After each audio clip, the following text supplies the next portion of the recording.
जय झूलेलाल। मुंहिंजे चैनल सिंध समाज ते तव्हां सभिनि जो स्वागत आहे।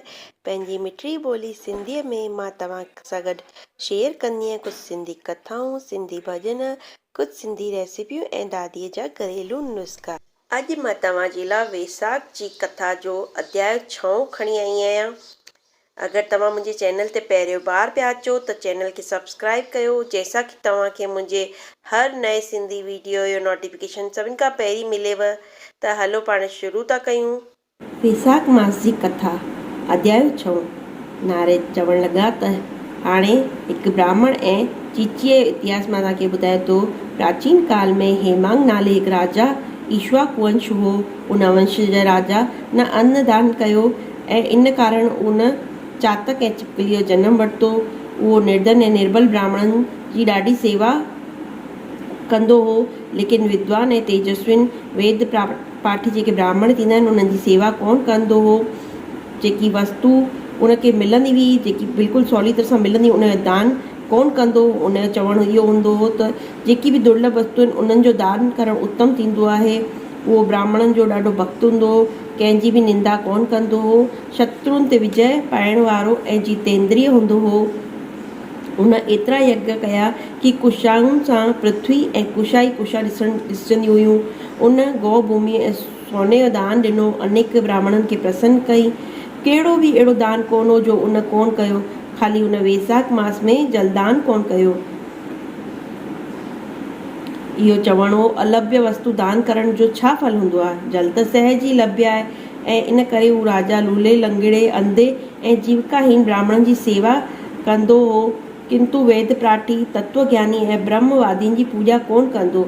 उहो चवंदो त विख्यात ब्राह्मणनि जी सेवा त सभु कंदा आहिनि, अनाथ अनपढ़ लूले लंगड़े ऐं दरिद्रनि जी जेकी दुर्गति आहे, इहे दया जा पात्र थींदा आहिनि। इन दोष जे कारण 3 जन्मनि ताईं हुन चातक जी योनी पाती। उन खां पोइ हुन गिद्ध जो जनमु वरितो। उन खां पोइ हुन 7 जनम कुते जी योनी पातई। पोइ हिकु राजा जे महल में चीचीअ योनी में हू रहणु लॻो। इन प्रकार हुन राजा मिथिलापुरी जे राजा श्रुतिकेतु जे घर में चीची ठही करे द्वार जी चौखट ते कीड़नि जो भक्षण करणु लॻो। ईअं करे हुनखे 56 वर्ष बीतजी विया। हिकु ॾींहुं श्रुतिदेव ऋषि बुखो प्यासो ॾींहं समय मार्ग में थकियल मिथिलापतिअ जे घर आयो। ऋषिअ खे ॾिसी करे राजा खणी हुन जो आदर सत्कार कयो, मधुपर्क आदि करे हुनखे पूॼन कयो ऐं हुन जे चरण धोई करे हुन मथे ते जेको आहे जल छिड़कियो। देव योग सां उहो जल वञी चीचीअ ते पियो। जल जी जीअं ई बूंद हुन ते पई, उन जा सभु योनियुनि जा जन्म जो हुनखे ज्ञान थियो ऐं उहो हाय हाय करणु लॻी त हे ब्राह्मण देवता, मुंहिंजी रक्षा कर, मुंहिंजी रक्षा कर।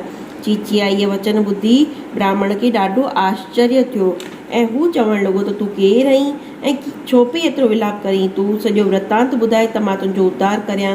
ऋषिअ अहिड़ा वचन ॿुधी चीची चवणु लॻी, हे ब्राह्मण, मां ईक्ष्वाकु कुल में उत्पन्न थी करे वेद शास्त्र जी ज्ञाता हुअसि। मां अनेक गौदान, यज्ञ दान ऐं तालाब ऐं बावड़ियूं ठारायूं, अनेक दान कया, धर्म पूर्वक राज्य बि कयो, त मूंखे स्वर्ग न मिलियो। 3 जनम ताईं चातक ठहियसि, 1 जनम कुते जी योनी में रहियसि ऐं हीउ जनम मूंखे चीचीअ मिलियो आहे। हीउ राजा तव्हांजे जेको चरणार्धक छिड़के रहियो, उन जी हिकु बूंद मूं ते पई, जंहिंसां मुंहिंजा पूर्व जनम जो मूंखे स्मरण थियो आहे ऐं मां अनेक पाप मुंहिंजा जेके आहिनि उहे नष्ट थी विया आहिनि। हाणे मां हिन जनम चीचीअ जेकी योनी मां भुगता पियो, सो मां हिन जनम में मां ॾुजी रहियो आहियां। तव्हां मूंखे कृपया करे मुंहिंजी हीअ दशा कीअं थी आहे? तॾहिं ऋषि पंहिंजे ज्ञान चक्षु द्वारा सभु कुझु ॼाण लियो ऐं चवणु लॻसि त तुंहिंजी हिन बुरी योनीअ कारण मां सम्झां थो, तूं ध्यानु ॾेई ॿुध। तो भॻवान जे प्यारे वेसाख मास में जलदान कोन कयो आहे। जेके तो जल यानी जेके तो सुलभ सम्झो आहे, उहो बिना मूल्य मिले थो ऐं उस ऐं मार्ग में प्यासे ब्राह्मणनि खे जेके जलदान न कयो अथई, महात्माउनि जी अवज्ञा कई अथई ऐं इन कारण तूं हिन लोक में ऐं परलोक ॿिन्हिनि में दुखदाई थियो आहीं। सज्जननि जी पूॼा ही धर्म थींदो आहे, अर्थ कर्म ऐं मोक्ष ॾियण वारो थींदो आहे। इन कारण तोखे ही कर्तव्य न ॾिसजा अथई।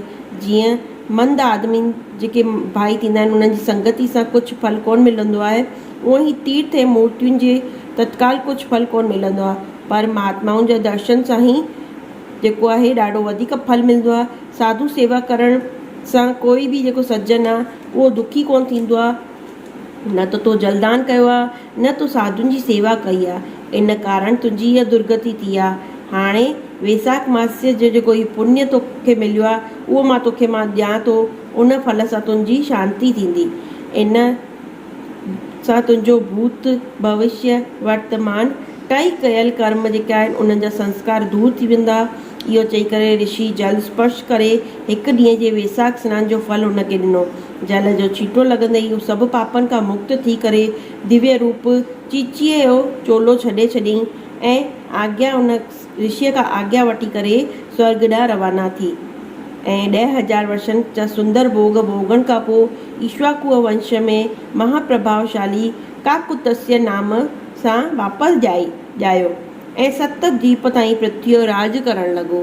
हिते असांजी वेसाख मास जी कथा जो 6हों अध्याय पूरो थियो। वरी मिलंदासीं हिकिड़े नए सिंधी अध्याय सां गॾु वेसाख महात्म जी कथा जे 7हें अध्याय सां गॾु।